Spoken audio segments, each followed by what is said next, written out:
Last week was opening day for baseball, but today is opening day for Orange Barrels. ODOT officially kicked off the busy construction season today. News Channel 5's Paul Kiska is live with the good news, bad news situation. Well, that's exactly the case, Lee. You know, the good news is that some highways in our areas and dangerous intersections like this will finally get fixed. The bad news is it's going to take you some extra time dealing with this extra construction, as you can already see.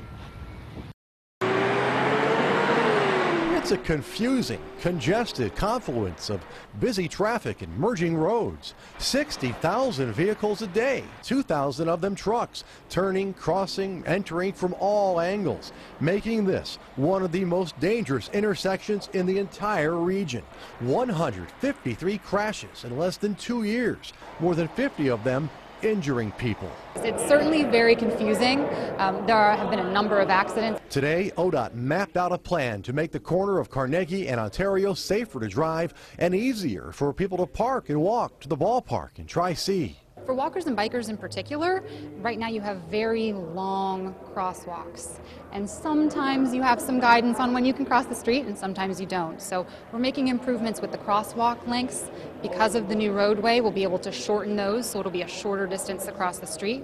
We'll also be erecting some pedestrian signals that will tell you how long you have to get across the street. And a new road called the East 9th Street Extension opens in May, and that will allow trucks coming and going in the flats to bypass Carnegie and Ontario.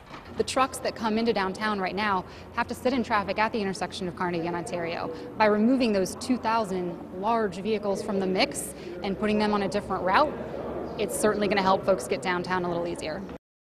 Well, let's hope so, because I can tell you this is definitely one of the busiest intersections in all of downtown Cleveland. ODOT also adding an extra lane on Ontario, and that'll make it easier to merge onto the Inner Belt South or I-90 West to get to I-71 southbound as well. And if you ever tried to merge from Ontario to the Inner Belt, you know it's a difficult challenge right now, at least. All of this expected to be finished by the end of the year, but expect backups like this in the meantime.